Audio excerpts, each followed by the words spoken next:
உயர் திரு சௌபாகிய மணிவண்ணன் ஐயா அவர்கள் திதியோக கர்ண நுட்பங்களை பற்றி பேச வருகை தெரிய புரிந்துள்ளார்.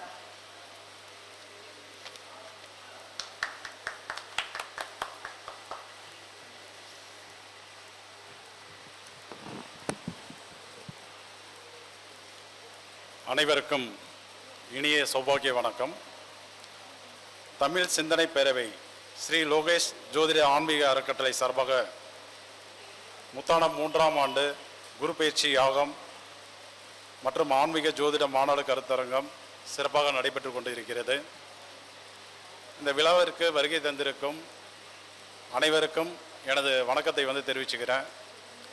குறிப்பாக காலையிலிருந்து நிறைய பேச்சாளர்கள் தங்களுடைய அற்புதமான கருத்துக்களை எல்லாம் உங்கள்கிட்ட பகிர்ந்துக்கிட்டாங்க.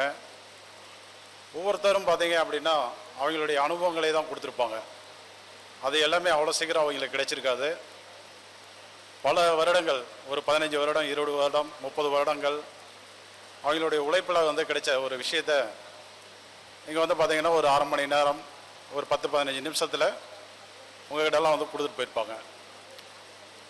இந்த விஷயம் உண்மையிலே போற்றுதலுக்கு உண்டான ஒரு விஷயந்தான். சரிங்களா? அதே போல் இந்த மேடையில் அமர்ந்திருக்கக்கூடிய ராமநாதன் சார், அவர் சேலம், நானும் சேலம் தான். ஐயா அது 2-3 வாட்டி தான் மீட் பண்ணியிருப்பேன். இன்றைக்கி அவரை நேரில் பார்க்குறதுல ரொம்ப சந்தோஷம்.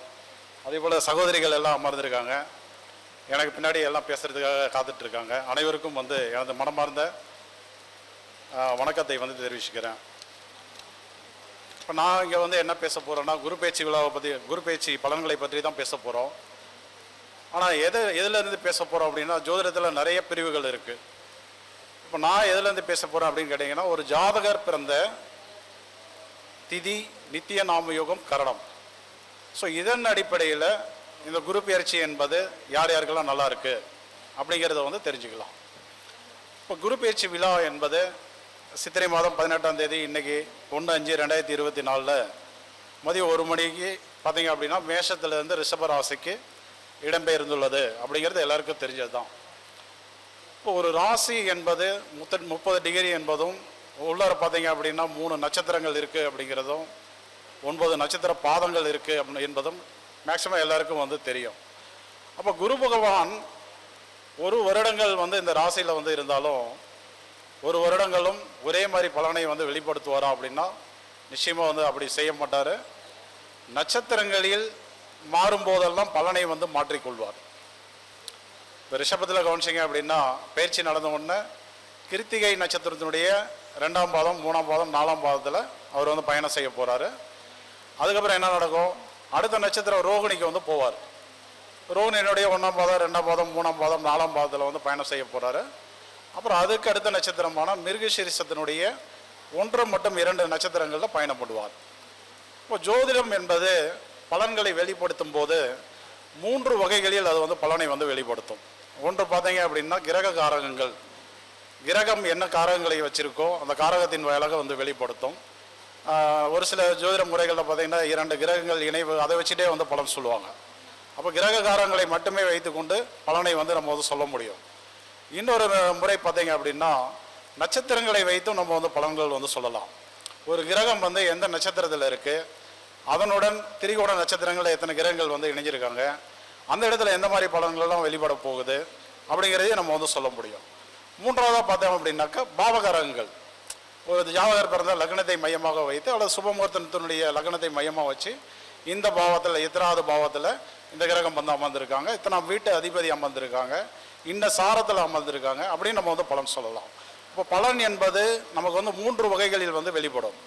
ஒன்று பார்த்தீங்கன்னா கிரக காரகத்தின் வழியாக, இன்னொன்று பார்த்தீங்கன்னா நட்சத்திர காரகத்தின் வழியாக, இன்னொன்று பார்த்தீங்கன்னா பாவகாரகத்தின் வழியாக. இதில் 3மே வெளிப்படும். ஆனால் பவர்ஃபுல்லானது எது, ரொம்ப சக்தி வாய்ந்தது எது, பாவகாரகமா, கிரக காரகமா, நட்சத்திர காரகமா அப்படின்னு பார்க்கும்போது இதில் ரொம்ப சக்தி வாய்ந்தது எது அப்படிங்கும்போது நட்சத்திர காரகங்கள் தான் ரொம்ப பவர்ஃபுல்லானது. புரிஞ்சுக்கிட்டீங்களா? பாவகாரகத்தை விட, கிரக காரகத்தை விட நட்சத்திர காரகம் தான் இருக்கிறதுலே ரொம்ப ரொம்ப பவர்ஃபுல்லானது. அதனால தான் நான் என்ன சொல்கிறேன் அப்படின்னா, குரு பகவான் கிருத்திகையில் போகும்போது ஒரு பலனையும், ரோகிணியில் போகும்போது வேறு விதமான பலனையும், அதுக்கு அடுத்த நட்சத்திரமான மிருகசீரிஷத்தில் செல்லும்போது வேறு விதமான பலன்களையும் நிச்சயமாக மாற்றுவார். இந்த ஒவ்வொரு நட்சத்திரங்களையும் பலன்கள் மாறும்போது அது உங்களுக்கு எப்படி வேலை பார்க்கும்? ஏன்னா இந்த உலகத்துக்கே வந்து என்னென்னா பார்த்தீங்கன்னா கிருத்திகை ஆகட்டும், ரோகிணி ஆகட்டும், மிருகசீரிஷம் ஆகட்டும் ஒரு பொதுவான நட்சத்திரங்கள் தான். அந்த நட்சத்திரம் நீங்கள் பிறந்த ஜனன ஜாதகத்தின்படி, நீங்கள் பிறந்த திதி நித்திய நாம யோகம் கரணத்தின்படி அது என்ன தன்மையில் இருக்கோ அதுக்கு தகுந்தாற்போல் அந்த பலன்கள் வந்து மாறும் நிச்சயமாக. இப்போ நீங்கள் உதாரணத்துக்கு பார்த்தீங்க அப்படின்னா வணிசை கரணத்திலேயோ அல்லது வந்து சோபனம், ஹர்ஷனம், சுபம் நாம யோகத்திலே நீங்கள் பிறந்திருந்தீங்க அப்படின்னா குரு பகவான் கிருத்திகை நட்சத்திரத்தில் செல்லும் போது அந்த நட்சத்திரம் வந்து உங்களுக்கு வந்து யோக நட்சத்திரமாக அல்லது கரண நட்சத்திரமாக தன்னுடைய பலனை வந்து வெளிப்படுத்தும். அப்போ அந்த இடத்துல என்ன நடக்கும் அப்படின்னா உங்களுக்கு எல்லாமே வந்து நல்லாயிருக்கும்.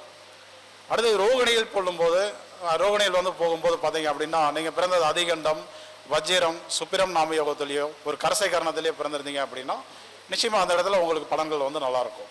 ஸோ இந்த மாதிரி நீங்கள் பிறந்த திதி நித்திய நாமயம் கரணத்தை வைத்து பார்க்கும்போது இந்த குரு பயிற்சி என்பது யார் யாருக்கெல்லாம் நல்லா இருக்குது, யார் யாருக்கெல்லாம் நல்லா இல்லை, அது நீங்கள் எந்த ராசியில் வேணாலும் பிறந்திருக்கலாம், எந்த லக்னத்தில் வேணாலும் பிறந்திருக்கலாம். லக்னங்கள்னு பார்க்கும்போது 12 லக்னங்கள், ராசிகள் அப்படின்னு பார்க்கும்போது 12 ராசிகள் வந்து இருக்குது. அதில் 12 ராசி 12 லக்னத்தில் நீங்கள் எதில் பிறந்திருந்தாலும் நீங்கள் பிறந்த திதி நித்திய நாம யோகம் கரணத்தை மட்டுமே வைத்து கொண்டு இந்த பயிற்சி என்பது இவங்களுக்கெல்லாம் நல்லாயிருக்கும், இவங்களுக்கெல்லாம் பிரச்சனையாக இருக்குது அப்படிங்கிறத நம்ம வந்து உறுதியாக சொல்லிடலாம். சரிங்களா? அதை பற்றி இப்போ வந்து பார்ப்போம். நம்ம பொதுவாக இந்த பலன் வந்து எதுவரை வந்து பயன்படும் அப்படின்னா இன்னைக்கு மே மாதம் 1ஆம் தேதி 2024 குரு பகவான் பயிற்சி அடைகிறாரு. அவர் இருக்கிற காலகட்டங்கள் ரிஷபத்தில் வந்து 15/5/2025 வரை இருக்கார். அப்படி இருந்தாலும் நமக்கு வந்து பார்த்தீங்கன்னா 9/10/2024 குரு பகவான் வந்து வக்ர நிலை வந்து அடைகிறார். ஸோ வக்ர நிலை அடையும் போது டோட்டலாக வந்து குரு பகவானுடைய பலன்களில் மிகப்பெரிய மாற்றங்கள் என்பது ஏற்பட்டுவிடும். அப்போ இப்போ சொல்கிற பலன்கள் வந்து நமக்கு இந்த 1/5/2024 இருந்து 9/10/2024 வரை தான் உங்களுக்கு வந்து பயனளிக்கும். அந்த வகரத்துக்கு அப்புறம் வந்து பார்த்தீங்கன்னா எல்லாமே மாறும். அந்த வகர பலன்கள் வந்து அப்புறம் எல்லாருமே பேசுவாங்க, எல்லா ஜோதிடர்களும் பேசுவாங்க, எல்லா யூடியூப்லேயும் வந்து பலன்கள் தருவாங்க. அதை பற்றி நீங்கள் அப்புறமா தெரிஞ்சுக்கலாம். இப்போ குறிப்பாக பார்த்தீங்க அப்படின்னாக்க 1/5/2024 இருந்து 12/6/2024 வரை ஒரு 42 நாட்கள் குரு பகவான் வந்து கிருத்திகை நட்சத்திரத்தில் பயணம் பண்ண போகிறார். சரிங்களா? அதுக்கு அடுத்தது 13/6/2024 இருந்து 21/8/2024 வரை ஒரு 60 நாட்கள் வந்து ரோகிணி நட்சத்திரத்தில் குரு பகவான் பயணம் பண்ண போகிறாரு. அதுக்கப்புறம் 22/8/2024 இருந்து 9/10/2024 வரை ஒரு 48 நாட்கள் மிருகசீரிஷத்தினுடைய 1ஆம் பாதம் 2ஆம் பாதத்தில் பயணம் பண்ணி அதுக்கப்புறம் குரு பகவான் பார்த்தீங்கன்னா வக்ரம் வந்து அடைஞ்சிருவார். சரிங்களா? இப்போ இதெல்லாம் யார் யாருக்கெல்லாம் நல்லா இருக்குது அப்படின்னு பார்க்கும்போது திதிகள் அப்படின்னு பார்க்கும்போது 15 திதிகள் இருக்குது அப்படிங்கிறது எல்லாருக்கும் தெரிஞ்சது. வளர்பிறையில் ஒரு 15 திதிகள், தேய்பிறையில் ஒரு 15 திதிகள் இருக்குது. ஸோ இந்த 15 திதிகளில் நீங்கள் பிறந்தது துதியை, ஏகாதசி, சதுர்தசி, திருதியை, சஷ்டி, நவமி, தசமி, குறிப்பாக இந்த 7 திதிகளில் நீங்கள் வளர்பிறையிலையோ அல்லது தேய்பிறையிலையோ பிறந்திருந்தால் இந்த குரு பகவானால் நிச்சயமாக கடுமையான பாதிப்புகள் ஏற்படும். உங்களுக்கு என்ன பாதிப்பை அப்படி தந்துடுவார்? இப்போ திதிகளின் அடிப்படையில் யார் யாருக்கெல்லாம் இந்த குரு பயிற்சி என்பது சிறப்பாக அமையலை அப்படின்னு பார்க்கும்போது துதியை, ஏகாதசி, சதுர்தசி, திருதியை, சஷ்டி, நவமி, தசமி இந்த 7 திதிகளில் நீங்கள் வந்து பிறந்திருந்தீங்க அப்படின்னா அது வளர்பிறையாக இருந்தாலும் சரி, தேய்பிறையாக இருந்தாலும் சரி, கண்டிப்பாக வந்து பாதிப்பு இருக்குது. என்ன மாதிரி பாதிப்பை குரு பகவான் தருவார் அப்படின்னு கேட்டிங்கன்னா, குரு பகவான் வந்து பணத்துக்கு உண்டான கிரகம், தங்கத்துக்கு உண்டான கிரகம், ஒரு மதிப்பு மரியாதை கொடுக்கக்கூடிய கிரகம், ஒரு அதே போல் பார்த்தீங்கன்னா பதவி உயர்வையை வந்து கொடுக்கக்கூடிய ஒரு கிரகம், அது இல்லாமல் வந்து குழந்தைகளுக்கு உண்டான கிரகம், எல்லாமே அவருடைய காரகங்கள் எல்லாமே பார்த்தீங்கன்னா ரொம்ப முக்கியமான ஒரு காரகமாக இருக்கும். குறிப்பாக வந்து பார்த்தீங்க அப்படின்னா குரு பகவான் கெடுபலனை தரக்கூடிய நிலையில் வந்துருச்சு அப்படின்னா நம்மளுடைய பண வருவாய் வந்து பாதிக்கப்படும். பணம் வந்து பார்த்தீங்க அப்படின்னா விரைய செலவுகள் வந்து ஏற்படும், பண நெருக்கடிகள் உருவாகும், கடன் கேட்டால் கிடைக்காது, கடன் வந்து வாங்கின கடனை வந்து திருப்பி அடைக்க முடியாது, இப்படி பல பிரச்சனைகளை வந்து நம்ம வந்து சந்திப்போம். அப்போ இந்த குறிப்பிட்ட 7 திதிகளில் பிறந்தவர்களுக்கு நிச்சயமாக வந்து பாதிப்பு இருக்குது அப்படிங்கிறத நீங்கள் வந்து நோட் பண்ணிக்கோங்க, எழுதிக்கோங்க. அதுக்கு என்ன பரிகாரம் என்பதை நான் வந்து பின்னாடி வந்து சொல்கிறேன். அதே போல் நித்திய நாம யோகங்கள் அப்படின்னு பார்க்கும்போது 27 நித்திய நாம யோகங்கள் இருக்குது. இந்த 27 நித்திய நாம யோகங்களில் நீங்கள் பிறந்தது வந்து சூலம், வரியான், வைதிருதி நாம யோகத்தில் பிறந்திருந்தாலோ, அதே போல் அதிகண்டம், வஜ்ரம், சுப்பிரம் நாம யோகத்தில் பிறந்திருந்தாலோ, விஷ்கம்பம், கண்டம், பரிகம் நாம யோகத்தில் பிறந்திருந்தாலோ, சௌபாகியம், வியாகாதம், சாத்தியம் நாம யோகத்தில் பிறந்திருந்தாலோ கண்டிப்பா இந்த குரு பகவானால் கெடுபலன்கள் என்பது காத்துட்டு இருக்கு. நீங்களாம் ரொம்ப கவனமா இருக்கணும். அடுத்தது பார்த்தீங்க அப்படின்னாக்க, இந்த குரு பகவானுடைய சஞ்சாரம் என்பது யாருக்கெல்லாம் உடல் ஆரோக்கியத்தில் பாதிப்பை ஏற்படுத்த போகிறது அப்படிங்கிறத நீங்கள் பிறந்த நட்சத்திரத்தை வைத்து நம்ம தெளிவாக சொல்லிட முடியும். நீங்கள் பிறந்த நட்சத்திரத்தை வச்சு வைநாசிகம் அப்படின்ற கணிதத்தை வைத்து யார் யாரெல்லாம் இந்த குருவால் நோய்க்கு ஆட்பட போகிறார்கள், என்னென்ன மாதிரி நோய்கள்லாம் வரும், என்ன மாதிரி மருத்துவ செலவுகள் வரும் அப்படிங்கிறத நம்ம உறுதியாக சொல்லிடலாம். குறிப்பாக பார்த்தீங்க அப்படின்னாக்க, கிருத்திகை, உத்திரம், உத்திராடம் இந்த நட்சத்திரங்களுடைய 2ஆம் பாவத்திலேயோ 3ஆம் பாவத்திலேயோ 4ஆம் பாவத்திலேயோ பிறந்திருந்தால் நிச்சயமாக இந்த குருனுடைய சஞ்சாரத்தால் உங்களுக்கு உடல் ஆரோக்கியம் பாதிக்கப்படும். அடுத்தது ரோகிணி, அஸ்தம், திருவோணம் இந்த நட்சத்திரங்களில் நீங்கள் பிறந்திருந்தாலோ கண்டிப்பாக உடல் ஆரோக்கியம் பாதிக்கப்படும். அது இல்லாமல் மிருகசீரிஷம், சித்திரை, அவிட்டம் அதுலேயோ, பூசம், அனுசம், உத்திரட்டாதிலேயோ, ஆயில்யம், கேட்டை, ரேவதிலேயோ நீங்கள் பிறந்திருந்தீங்க அப்படின்னா கண்டிப்பாக உங்களுடைய உடல் ஆரோக்கியம் பாதிக்கப்படும்.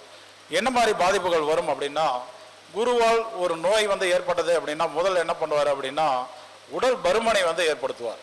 திடீர்னு பார்த்தீங்க அப்படின்னா உடம்பு குண்டாக ஆரம்பிப்பீங்க, உடல் பெருக்க ஆரம்பிக்கும். ஸோ உஷாராயிட வேண்டிதான். உடல் இந்த இடத்துல பெருசாகுது அப்படின்னாவே அவர் ஏதாவது ஒரு நோயை தரப்போறாரு அப்படின்னு சொல்லிட்டு உணவு கட்டுப்பாடுகளை பயன்படுத்திக்கணும். அப்போ என்னென்ன உணவுகளை கம்மி பண்ணிக்க முடியுமோ, எது உடம்புக்கு நல்ல ஒரு உணவோ அந்த உணவுகளையெல்லாம் கொஞ்சம் சீரமைச்சிக்கும் போது கொஞ்சம் உடல் பயிற்சிகள் எடுத்துக்கோங்க. இந்த இடத்துல உடல் பயிற்சிகள் கொஞ்சம் எடுக்கும்போது அதை நம்ம கட்டுப்படுத்திக்கலாம். அடுத்தது பார்த்தீங்க அப்படின்னா கொழுப்பு சம்பந்தப்பட்ட பிரச்சனைகள் ஏற்படும் நிச்சயமா. ஏன்னா குரு பகவான் நோயை தரக்கூடிய நிலையில் வந்தால் கொழுப்பு சம்பந்தப்பட்ட உணவுகளை அதிகம் சாப்பிடக்கூடிய ஒரு தூண்டுதலை ஏற்படுத்துவார்.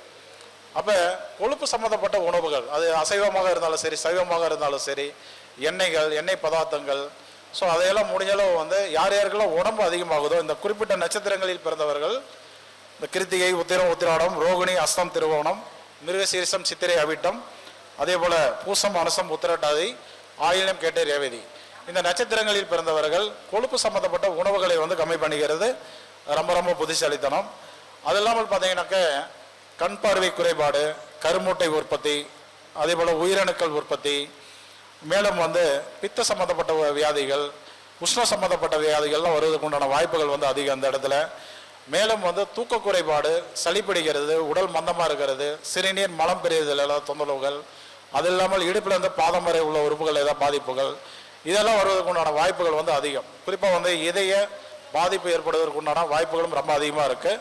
அதனால் இந்த குறிப்பிட்ட நட்சத்திரங்களில் பிறந்தவர்கள் ரொம்ப ரொம்ப கவனமாக இருக்கணும். அடுத்தபடியாக பார்த்தீங்க அப்படின்னா குரு பகவான் பொதுவாக ஒரு கிரகம் நமக்கு கெடுதலை தரக்கூடிய நிலையில் வந்துருச்சு அப்படின்னாக்க அந்த எனர்ஜியை நம்ம ரிசீவ் பண்ணுறதை தள்ளி வைக்கணும். ஒரு கிரகம் 9 கிரகங்கள் இருக்குது அப்படின்னா 9 கிரகங்களும் நமக்கு நன்மை பண்ணுவாங்களா அப்படின்னா டெஃபினட்டாக பண்ண மாட்டாங்க. ஒரு சில கிரகங்கள் நிச்சயமாக கெடுதல் பண்ணுவாங்க. அந்த கெடுதலை அனுபவிக்கிறது தான் நம்ம கர்மா அப்படிங்கிறோம். அந்த கர்மாவை அனுபவிக்கிறதுக்கு தான் நம்ம பிறப்பே எடுத்திருக்கோம். சில கிரகங்கள் நன்மை பண்ணுவாங்க, சில கிரகங்கள் கெடுதல் பண்ணுவாங்க. மொத்தம் 9ல் ஒவ்வொருத்தருடைய ஜாதகத்தின்படி அந்த கவுண்டிங் டிஃப்ரெண்ட் ஆகும். ஒரு சில ஜாதகங்களில் பார்த்தீங்கன்னா 7-8 கிரகங்கள் நன்மை பண்ணுவாங்க. ஒரு சில ஜாதகங்களில் 5-6 கிரகங்கள் கெடுபலனை வெளிப்படுத்துவாங்க. கரெக்டா இல்லைங்களா? இப்போ நம்ம குரு பயிற்சியின் மூலமாக இந்த குரு யார் யாருக்கெல்லாம் கெடுபலனை தருவார் அப்படிங்கிறத நம்ம திதியின் அடிப்படையில், நித்திய நாமயோகத்தின் அடிப்படையில், நட்சத்திரத்தின் அடிப்படையில் இவ்வளோ நேரம் நம்ம தெளிவாக தெரிஞ்சுக்கிட்டோம். ஸோ ஒரு குரு நெகட்டிவான பலனை வெளிப்படுத்தும் போது அந்த எனர்ஜியை நம்ம ரிசீவ் பண்ணக்கூடாது. ஒரு கிரக ஆற்றல் என்பது இந்த பிரபஞ்சத்தில் எல்லா இடங்கள்லேருந்தும் இருக்குது. 9 கிரக ஆற்றலும் சூரிய வெப்பத்தின் மூலமாக இந்த பிரபஞ்சத்துக்கு இயல்பாகவே வந்துடுது. வர கிரக ஆற்றல் நம்ம சுவாசிக்கிற காற்றில் இருக்கும். அதை நம்ம சுவாசிக்காமல் நிச்சயமாக இருக்க முடியாது இல்லைங்களா? அதை சுவாசித்து தான் ஆகணும்.